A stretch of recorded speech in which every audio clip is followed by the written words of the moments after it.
Já estamos de volta com Hora Geral nesta terça-feira. Vamos conhecer um pouco mais de esporte nesta manhã? Vamos lá.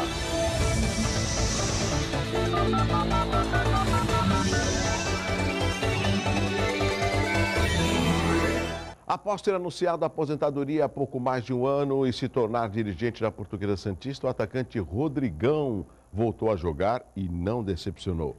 O veterano marcou 2 gols na vitória na Briosa contra Eco Suzano por 4-0 pela 7ª rodada do Paulista da 2ª Divisão, em jogo disputado no sábado na capital.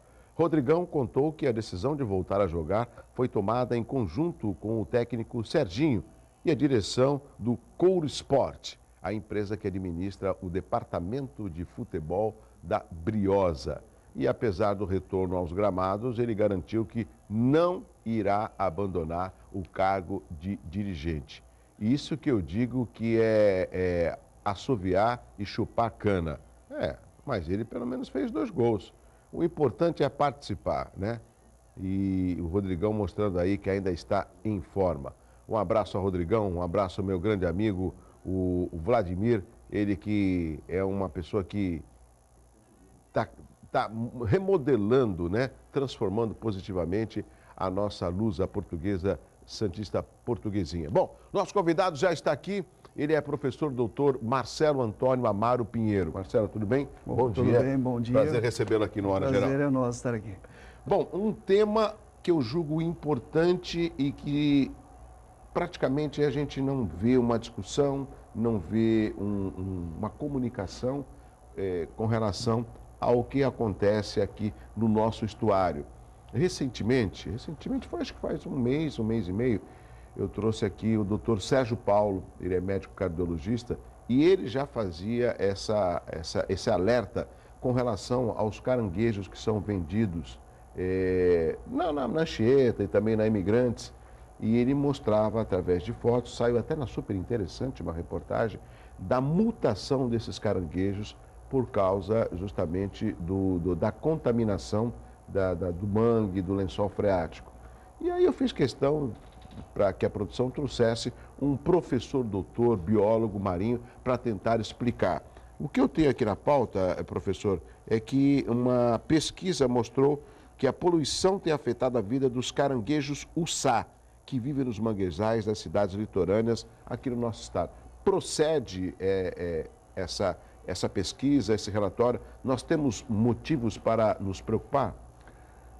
Realmente, eu estudo crustáceos desde 1989 e agora, a partir de 2010, nós iniciamos alguns estudos a respeito de contaminantes, principalmente os metais pesados, né? E a sua influência sobre os organismos que ocorrem em áreas de manguezal. O caranguejo-uçá, apesar de ser uma espécie muito resiliente, extremamente comercializada e que serve de alimento para o homem, né? Ela realmente tem um impacto muito grande, ela tem sofrido esse impacto causado por esses poluentes. Aqui na Baixada Santista, principalmente devido ao histórico de contaminação que nós temos, que remonta aí a séculos, né? Nós possuímos aí uma grande influência desses metais sobre esses animais. E essa poluição, ela se mostra já ocorrendo em nível estrutural. Ou seja, existem aspectos da morfologia do caranguejo que já estão se alterando, ou seja, ocorrendo mutações em função desses altos níveis de contaminação, que realmente ocorrem aqui na Baixada Santista, é um fato preocupante. Eu tenho estudado esses animais agora a partir de 2010, nós fizemos um grande estudo financiado pela FAPESP, e esse estudo consistiu de amostragens que foram realizadas desde o sul do estado de São Paulo até a região do litoral centro, onde se situam grande parte dos manguezais paulistas. E a surpresa nossa foi que algumas áreas que nós considerávamos prístinas, ou seja, sem poluentes, realmente estavam poluídas em níveis elevados. Então, em suma, o projeto verificou que nós temos aqui a região do litoral centro extremamente contaminada, que é algo que nós imaginávamos que fosse ocorrer, somente a região de Cubatão, pelo seu histórico de contaminação, um grande complexo industrial, o segundo maior porto que nós temos na América Latina. Então, nós temos aí esses efeitos dessas poluições aí, principalmente relacionada com a parte de metais, atuando nesses animais, nessa região. Uma surpresa muito grande foi a região de Bertioga, que ela se somou com Cubatão e São Vicente como as mais poluídas, comparando com outras 3 regiões que foram ao sul do estado. Então, nós temos a Estação Ecológica da Jureia, que nós não temos ali uma comunidade, a comunidade é muito restrita, nós não temos... Comecei no Vale do Ribeira, né? Isso, exatamente, ali na região ali de Peruíbe, não é? Naquela região. Então, ali nós temos a região mais limpa do estado de São Paulo, né? Logo depois, Cananéia também se somou à Jureia como uma das regiões aí mais limpas do estado e onde nós temos os caranguejos mais conservados, menos contaminados. E a região aqui do litoral centro, onde nós avaliamos São Vicente, Cubatão e Bertioga.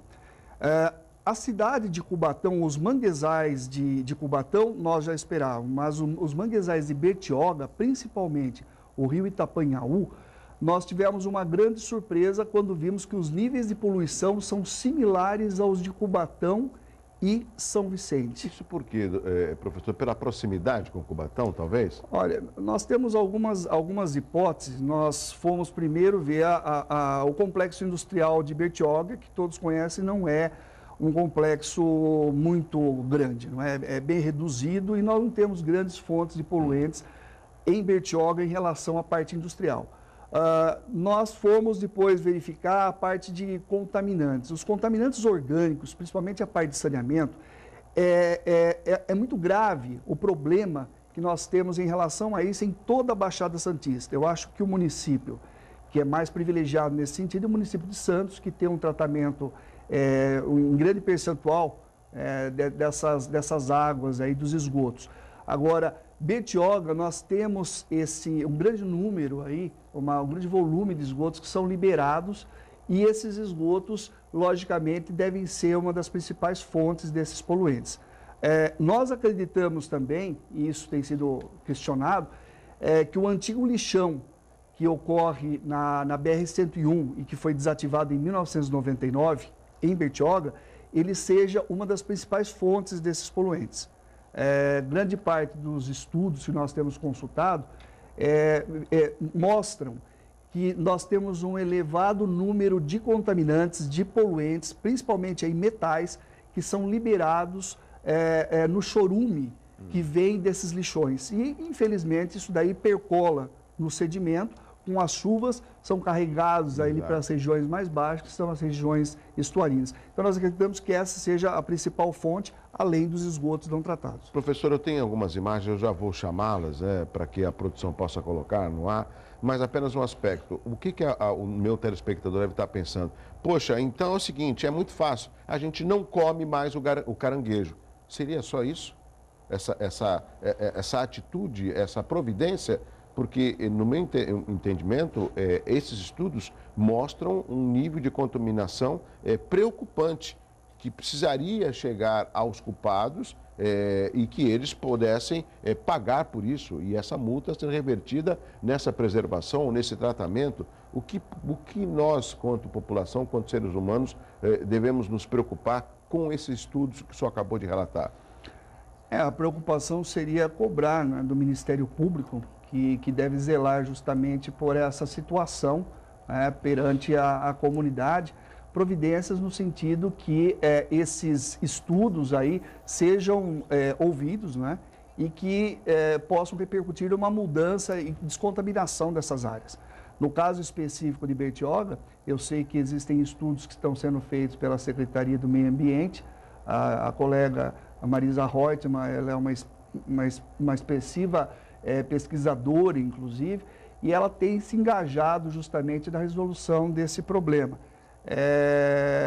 Eu acredito o seguinte, que a contaminação, ela está aí, nós temos que tomar cuidado simplesmente no consumo desses animais. Agora, de onde consumir? Eu recomendaria que não fossem adquiridos para consumo os caranguejos comercializados na pista, simplesmente porque nós não sabemos a procedência. Eu sei que existe uma comunidade, principalmente de Cubatão, que é uma comunidade séria, uma comunidade de pescadores artesanais que vive desses recursos. E que com certeza não tem essa informação. Não tem essa informação. Ou muitas vezes eles até sabem que existe alguma contaminação, mas eles acreditam que não faz tão mal. Na conversa com um dos pescadores, ele mencionou o seguinte, que contaminação tem em todo lugar. Isso daí, existem vários produtos que nós utilizamos que existem, nos quais constam químicos ali, conservantes, acidulantes, etc. Ou seja, nós estamos consumindo uma série de produtos dos quais constam químicos que vão causar algum problema a nós, né? Professor, eu tenho aqui agora algumas imagens, vou pedir para que a produção possa ir colocando e que o senhor fizesse um pequeno comentário sobre essas imagens, até para ilustrar o telespectador do Hora Geral. Esse é um exemplar que nós capturamos do caranguejo sá, ali na região de São Vicente, próximo ali à saída de um dos lixões desativados. Se não me falha a memória, Sambaiatuba, o lixão. Aquela pata não é normal dele? Não, não. Na verdade, o animal ele tem um conjunto, né, um par de pinças na região frontal. E não assim aquele formato de dedo, olha lá. Não, não, não. Você veja só que esse dedo embaixo ali seria um único como o de cima é móvel, de baixo é fixo. E esse animal, possivelmente, ele deve ter lutado com um outro e nesse processo ele perdeu esse dedo fixo. Esses animais, eles mudam de carapaça, de casca, geralmente uma vez por ano, depois que eles têm 6 centímetros de largura de carapaça, em função de estudos que eu realizei.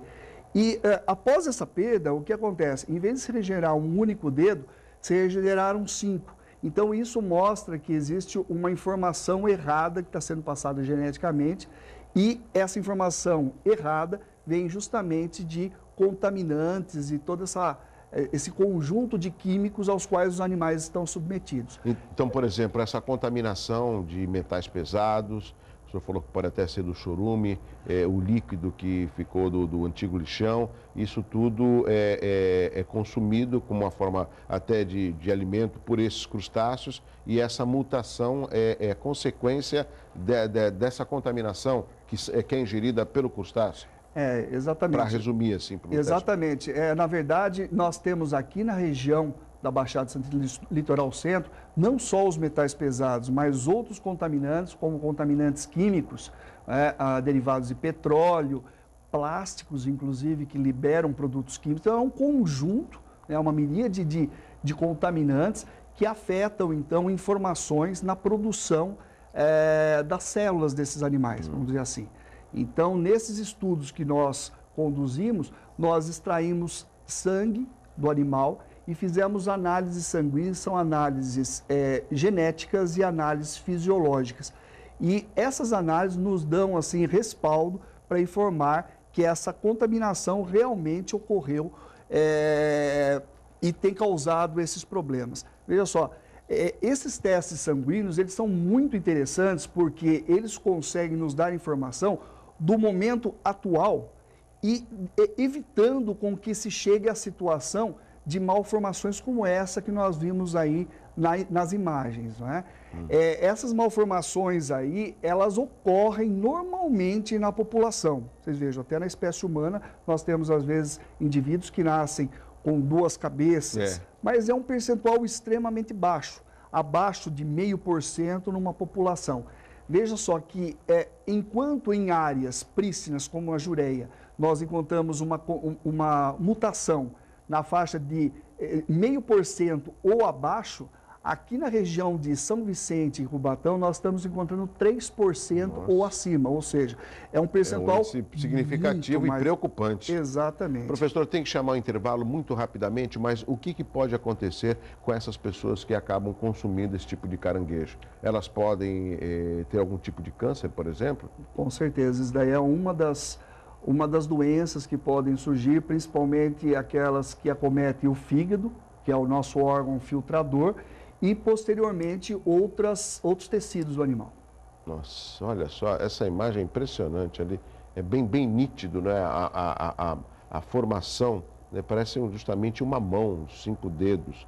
E, de fato, a gente observa que o caranguejo ele tem só as duas, o professor falou direito, a pinça, né? Que é justamente na hora que você põe a mão ali no mangue para puxar, você tenta pegar do lado do corpo dele para que ele não possa, você não possa se ferir ou receber uma mordida no caranguejo.